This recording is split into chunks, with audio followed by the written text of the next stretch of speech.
آپ نے دیکھا کہ جماعت عمریہ جو رسول پاک صلی اللہ علیہ وآلہ وسلم کو انہوں نے اپنا دوست بنا دیا، اپنے آقا کے بجائے، اپنے سید و سالار کے بجائے، بھئی جس کے میں بھی دوست ہوں، امیر المؤمنین علیہ السلام اس کے دوست ہیں۔ اس معنی کے لیے کہ یہ معنی یہاں پر مراد ہے، اس پر ہم نے ان سے کتنے طلب کیے بھائی، کتنے طلب کیے ان سے دلیل، کہ بھئی دلیل لے کے آؤ، دلیل ایک بھی نہیں ہے ان کے پاس، ٹھیک ہے نا۔ آپ نے دیکھا تو جماعت عمریہ نے جو جھوٹ مشہور کرا دیا، جو کذب مشہور کرا دی ہے، وہاں پہ صحابہ نے شکوہ کیا تھا، تو شکوے کی وجہ سے، ان کی شکایتوں کی وجہ سے رسول پاک صلی اللہ علیہ وآلہ وسلم نے کہا کہ بھئی میں سب کا اکیلے اکیلے کیسے جواب دوں، ایک ہی خطبہ دیتا ہوں، سب کا جواب ہو جائے گا کہ بھئی جس کا میں دوست ہوں علی علیہ السلام اس کے دوست ہیں۔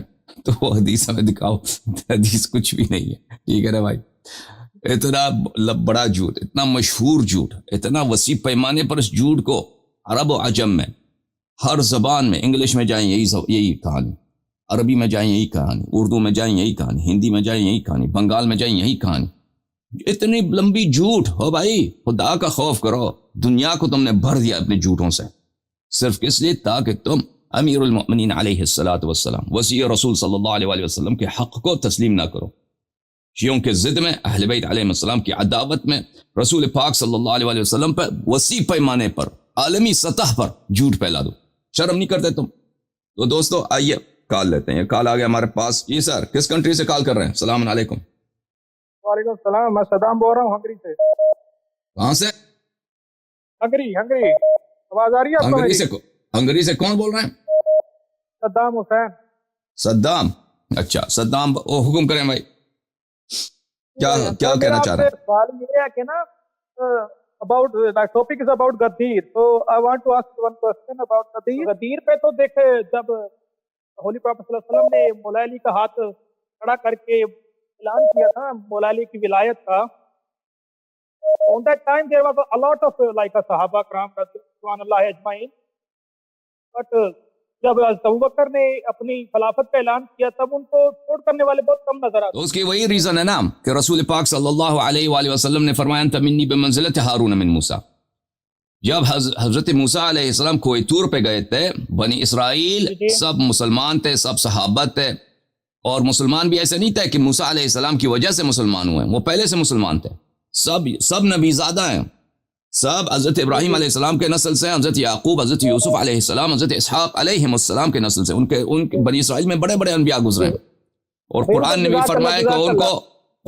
فرمایا کہ ان کو ہم نے سب عالمین پر، بنی اسرائیل کو سب عالمین پہ ہم نے فضیلت دی ہے۔ یہ قرآن کی آیت ہے کہ وہ ایک چنی ہوئی قوم ہے، وہ جو یہودی کہتا ہے نا کہ چنے ہوئے قوم ہے، وہ قرآن میں بھی موجود ہے، ان کی فضیلت ہے، اللہ تعالیٰ نے ان کو سب عالمین پہ فضیلت بھی دیا۔ اس کے باوجود موسیٰ علیہ السلام نے کہا تھا کہ ہارون میرا خلیفہ ہے۔ موسیٰ علیہ السلام پہاڑی پہ گئے تو سب لوگوں نے کون سا کام کیا تھا بھائی مجھے بتاؤ؟ بچڑے کی عبادت کرنا شروع کیا تھا نا، اور ہارون علیہ السلام سے کی بات نہیں مانی تھی، حالانکہ ہارون علیہ السلام نے کبھی بھی کسی بنی اسرائیل کا آدمی کا قتل نہیں کیا تھا، ایسا نہیں تھا کہ ان کا آپس میں ذاتی دشمنی ہے۔ ہارون علیہ السلام نے کبھی ان کو مارا ہے، کبھی ان کو پیٹا ہے، کبھی ان کو مثلا ان کے بچوں کو قتل کیا، کچھ بھی نہیں کیا۔ تو اس کے باوجود اور بات بھی یہ ہے کہ دیکھیں کہ بچڑے کی عبادت کا کوئی فائدہ بھی نہیں ہے، کہ اگر آپ دیکھیں بچڑے کی جو عبادت کرتا ہے اس کا کوئی دنیاوی فائدہ اخروی فائدہ کچھ بھی نہیں ہے، اس کے باوجود انہوں نے کیا ہے، ٹھیک ہے نا۔ تو لیکن رسول پاک صلی اللہ علیہ وسلم کے بعد صحابہ کے دلوں میں امیر المؤمنین علیہ السلام کے لیے حسادت تھی، ان کے دلوں میں ان سے دشمنی تھی۔ کیونکہ انہوں نے مختلف جنگوں میں، ان کے جتنے سردار تھے، مختلف قبائل کے سردار تھے، ان کے جنگجو تھے، ان کے نوجوان تھے، ان کو جہنم واصل فرمایا تھا اسلام کی دفاع کے لیے، قرآن کی بقا کے لیے، اور وہ لوگ مسلمان ہوئے تھے، یہ بھولے تو نہیں تھے کہ بھئی ابھی دیکھ کوئی شخص 1 سال پہلے مسلمان ہوا ہے، کوئی شخص 2 سال پہلے 3 سال پہلے مسلمان ہوا ہے، ابھی اس کو وہ بھول تو نہیں گیا کہ اس کے چچا کو، اس کے بھائی کو، اس کے چچا زاد بھائی کو، اس کے قبیلے کے سردار کو، کسی کے سسر کو، کسی کے باپ کو انہوں نے قتل کیا جنگوں میں، اور پھر حسادت بھی ہے، اور پھر تو یہ ایک طرف سے دشمنی ہے، اور دوسری طرف خلافت ایک ایسی چیز ہے کہ اس میں سب لوگ اس میں کیا کرتے ہیں، اس میں اس کو حاصل کرنے کی کوشش کرتے ہیں، دنیا داری، یہ کہ اگر آپ دنیا طلب کریں، ابھی پاکستان میں کون ہے جو ممبر اسمبلی نہیں بننا چاہتا؟ آپ کسی بھی پاکستانی سے کہہ دیں کہ آپ MNA بننا چاہتے ہیں یا پنجاب کے اسمبلی کے ممبر، وہ کہے گا جی ہاں بننا چاہتا ہوں۔ آپ پنجاب کا گورنر بننا چاہتے ہیں؟ جی ہاں بننا چاہتا ہوں۔ تو حکومت کو حاصل کرنا یہ ایسی بات نہیں ہے کہ اس سے لوگ جو ہے نا اس کے متعلق لا تعلق ہوں، لوگوں کے دلوں میں ہے کہ حکومت ہم حاصل کریں. اس لیے صحابہ کے دلوں میں بھی کہ ہمیں حکومت مل جائے, ہمیں طاقت مل جائے, ہمارے پاس پیسے آ جائیں, تو اس بات کے لیے ان کے دلوں میں کیا تھی؟ ان کے دلوں میں اگر یہ حب دنیا ہو تو یہ کوئی عجیب بات نہیں ہے, یہ ہر انسان کے دل میں ہوتا ہے. ہاں, پاور اسٹرگل, پاور اگر وہ چاہتے ہیں تو ابو بکر, عمر, ابو سفیان, ان لوگوں نے ان قبائل کو اور مختلف صحابہ کو ان کو بڑے بڑے وعدے دیے کہ آپ ابھی جو ہے شام فتح ہونے والا ہے, ابھی ایران فتح ہونے والا ہے, ہم یہاں پہ وہاں سے لونڈیاں لے کے آئیں گے, لڑکیاں لے کے آئیں گے, اور آپ کو گورنرشپ دیں گے, آپ کو پیسے. قبیلے کے سرداروں کو اس طرح انہوں نے اپنے ساتھ ملا لیا. اور ویسے بھی لوگ جو کیا تھے, امیر المؤمنین علیہ الصلوۃ والسلام سے وہ اس طرح نہیں تھے کہ ان کے دل میں ان کی نیت پاک ہو, ان سے محبت ہو. تو اس لیے جو ہے صحابہ نے ساتھ چھوڑ دیا, اکثر صحابہ نے ساتھ چھوڑ دیا امیر المؤمنین علیہ السلام کا. اور جن لوگوں نے ابو بکر سے بیعت نہیں کی کہ ہم آپ کو خلیفہ نہیں مانتے, انہوں نے کہا ہم آپ کو زکوٰۃ نہیں دیں گے, ہم آپ کو نہیں جانتے بھائی, آپ ہمارا خلیفہ نہیں ہے. تو ان سب کو تہس نہس کر دیا گیا, قتل کر دیا گیا, ان کے بچوں کو اسیر بنایا گیا. وہ تو کہانی کافی مشہور ہے. اوکے سر, جیسے آج کل پاکستان میں ہو رہا ہے, جو عمران خان کے ساتھ والے بندے ہیں وہ غریب آدمی جیل میں جا رہے ہیں, باقی دوسرے ہیں وہ باقی عیاشی کر رہے ہیں. جی سر, اللہ آپ کا بھلا کرے. Thank you sir. تھوڑا سا غدیر سے تھوڑا سا ہٹ کے اگر اجازت ہو تو پوچھ لوں آپ سے. جی سر. سر میرا کوشچن یہ ہے کہ نا پاکستان میں نا جو لڑکے حضرات, ہمارے مرد حضرات ماتم کرتے ہیں, زنجیر زنی کرتے, قمیضیں انہوں نے اتاری ہوتی ہیں, اور ادھر لڑکیاں بھی ہوتی ہیں اور بندے بھی ہوتے ہیں, جب آپ اپنا کپڑا اتار دیتے ہو, یہ تو غیر محرم کے لیے گناہ ہے نا, تو یہ آپ نہیں, گناہ نہیں کہیں گے اس بارے میں؟ دیکھیں رسول پاک صلی اللہ علیہ وسلم خود ان کا کپڑا جو ہوتا نا, اکثر جو وہ کپڑے پہنتے تھے, ایک دھوتی پہنتے تھے, اور دھوتی کے اوپر وہ ایک چادر ڈالتے تھے, کندھوں پر. ٹھیک ہے نا, یہ ان کا اکثریت, ان کا لباس یہ ہوتا تھا. یہ امامہ پہننا یا سر پہ ٹوپی پہننا یہ کم ہوتا تھا, یہ پہنتے تھے لیکن کم. 43 بھی ڈالتے تھے, یعنی سر پہ بھی کپڑا ڈالتے تھے, لیکن اکثر ان کا کپڑا 2 ہی ہوتے تھے. عرب کا یہی رسم تھا. یعنی آج آپ حج پہ جاتے ہیں نا, حج پہ وہاں پہ مرد بھی ہوتے ہیں, عورتیں بھی ہوتی ہیں. مردوں کی مرد کیا پہنتے ہیں؟ احرام باندھتے ہیں نا, کپڑا چھپانے کے لیے. ہاں, وہ احرام باندھتے ہیں, وہی لباس پیغمبر صلی اللہ علیہ وسلم کا تھا. اور بہت دفعہ یہ ہوتا تھا کہ رسول پاک صلی اللہ علیہ وسلم ایک ہی دھوتی کے ساتھ نماز پڑھتے تھے, ایک ہی دھوتی ہوتی تھی, یعنی وہ کندھے پہ دوسرا کپڑا بھی نہیں ہوتا تھا. جو ہے نا, ہاں, تو اس کو لپیٹ کے, اس کو دھوتی لمبا ہوتا تھا, اس کو لاتے تھے, کندھے کے اوپر لٹکاتے تھے. تو اس طرح ان کا چھاتی, ان کا سینہ مبارک, ان کا ناف وغیرہ بہت دفعہ ہوتا تھا, نظر آتا تھا. تو یہ اسلام میں حرام نہیں ہے, اسلام میں حرام نہیں ہے. اوکے, کہ اگر کوئی شخص, وہ تو عام چیز تھا اس زمانے میں.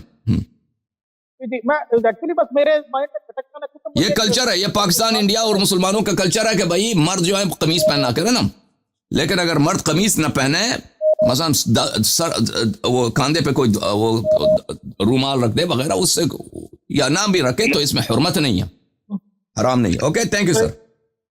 Thank you so much sir. Okay Saddam صاحب, تھینک یو. السلام علیکم. آ جائیں بھائی. کون ہے بھائی؟ وعلیکم السلام. علیکم السلام بہن, حکم کریں. ہلو, جی بات کریں. السلام علیہ السلام, مدد. Thank you. جی حسن صاحب, میرا سوال ہے کہ یہاں پہ جو سنی مولوی حضرات ہیں کچھ, وہ کہتے ہیں کہ جب غدیر میں امام علیہ السلام کو امامت ملی تو اس کا وہ کہتے ہیں کہ تسلسل یہ ہے کہ جیسے قرآن شریف میں آیا ہے کہ نبی ابراہیم علیہ السلام کو کہا گیا کہ تمہاری ذریت میں امامت دوں گا, تو ان کے اولاد میں نبی علیہ السلام پیدا کر دیے, جیسے کہ حضرت اسحاق علیہ السلام, حضرت اسماعیل علیہ السلام, تو یہ وہ امامت ان کو دے دی گئی, نہ کہ جو ہم مانتے ہیں کہ مولا علی علیہ السلام امام بنائے گئے, حضور پاک صلی اللہ علیہ وسلم نے اناؤنس کیا. وہ یہ کہتے ہیں کہ یہ دلالت یہ ہے کہ وہ امامت ان کو مل چکی ان کے اولاد میں, اور نہ کہ جو آپ لوگ کہتے ہو کہ جب نبی پاک علیہ السلام نے غدیر خم میں اناؤنس کیا تھا تو وہ انہوں نے محبت میں اناؤنس کی تھی, نہ کہ اللہ کی طرف سے امامت. ان کو ذرا یہ دلیل دے دیں کہ اچھا, مجھے نہیں معلوم ہے وہ کیا کہتے ہیں, کس کو امامت کس کو ملی ہے؟ وہ کہتے ہیں کہ جو بولا گیا نا کہ حضرت ابراہیم علیہ السلام کو قرآن شریف میں ہے کہ تمہاری ذریت میں دوں گا امامت, تو وہ کہتے ہیں کہ آپ کے جو اولاد تھی ابراہیم علیہ السلام کی, جیسے حضرت اسماعیل علیہ السلام, حضرت اسحاق علیہ السلام, ان کو نبی بنایا گیا, تو یہ وہ امامت ان کو مل گئی انسانیت کی, نہ کہ جو ہم جیسے کہتے ہیں نا کہ ابراہیم علیہ السلام کی اولاد کو امامت ملی ہے نا. جی, تو رسول پاک صلی اللہ علیہ وسلم کو کیا اولاد کو نہیں ملی ہے, ان کا یہ کہتے ہیں. ہاں جی ایگزیکٹلی, وہ یہ کہتے ہیں کہ نبی بنایا گیا یہ تو کوئی وہ دلیل امامت اس تھی, کے, نہ یہ اگر اس طرح کی بات کرتے ہیں نا, اس کے لیے دلیل کی ضرورت ہوتی ہے. ان اللہ اصطفى آدم ونوحا, ان اللہ اصطفى آدم ونوحا وآل ابراہیم وآل عمران علی العالمین. اللہ تعالیٰ نے کس کو مصطفیٰ کیا ہے, کس کو چنا ہے, بزرگی دیا. ان اللہ اصطفى آدم ونوح وآل ابراہیم وآل عمران. عمران کون ہے؟ موسیٰ علیہ السلام کا باپ. تو رسول پاک صلی اللہ علیہ وسلم کہاں گئے؟ ٹھیک ہے نا, علی العالمین. رسول پاک صلی اللہ علیہ وسلم کو نہ چنا ہے, کچھ بھی نہیں کیا نا, کچھ بھی نہیں کیا. تو اصل بات یہ ہے کہ اگر آل ابراہیم کو چنا ہے تو آل محمد صلوات اللہ علیہم, کیونکہ رسول پاک صلی اللہ علیہ وسلم ابراہیم سے بڑے ہیں, تو اگر ان کو چنا ہے تو ان کو بھی چنا ہے. اگر کوئی کہتا ہے ابراہیم علیہ السلام کے اولاد کو امامت ملی ہے اور رسول پاک صلی اللہ علیہ وسلم کی اولاد کو امامت نہیں ملی ہے, یہ نہیں ملی ہے, یہ دلیل کی ضرورت ہے. ہمارے پاس دلیل ہے, حدیث ثقلین ہے, متواتر ہے, حدیث غدیر ہے, بلا کہ آئے مباہلہ ہے, آئے تطہیر ہے, ٹھیک ہے نا, آئے ولایت ہے. ہمارے پاس تو بہت سارے دلائل ہیں. وہ کہتے ہیں نہیں ملی ہے, اہل بیت علیہ السلام کو نہیں ملی, اور بھائی قرآن کی کوئی آیت ہے یا کوئی حدیث ہے, روایت ہے, وہ کہ نہیں ملی ہے. وہ تو صرف آپ کہتے ہو نا کہ نہیں ملی ہے, وہ آپ کا تعصب ہے. بہت افسوس کے ساتھ کہنا پڑتا ہے عزیزوں کے. سر میرا سوال یہ ہے آپ سے کہ سر یہ حضرت عائشہ کی جو دشمنی ہے مولا علی پاک سے وہ کیا تھی, اور کیا وجہ تھی جو انہوں نے معاویہ جیسے بندے کا ساتھ دیا ہے سر؟ تو رسول پاک صلی اللہ علیہ وسلم نے فرمایا لا يحبك الا مؤمن ولا يبغضك الا منافق. ٹھیک ہے نا, اس کی وجہ یہ ہے. اور قرآن نے بھی فرمایا کہ بلے ان تتوبا الی اللہ فقد صغت قلوبکما. جو مومن نہیں ہوتا نا وہ محبت کر ہی نہیں سکتا امیر المؤمنین علیہ السلام سے, اس کے لیے ایمان کی شرط کی ضرورت ہوتی ہے. ہاں جی سر. حضرت عائشہ نے سر نبی پاک کے حکم کے, نبی پاک نے جو مولا علی پاک کے بارے میں فرمایا کہ جس کا میں مولا اس کا علی مولا, حضرت عائشہ کو یہ سب معلوم ہونے کے باوجود حضرت عائشہ نے سر یہ کیوں کیا سر؟ عرض کی جواب دے دی میں نے آپ کو, جواب مل چکا ہے آپ کو, آپ میرے جواب پہ سوچیں. ٹھیک ہے نا, ٹھیک ہے سر, اوکے, تھینک یو.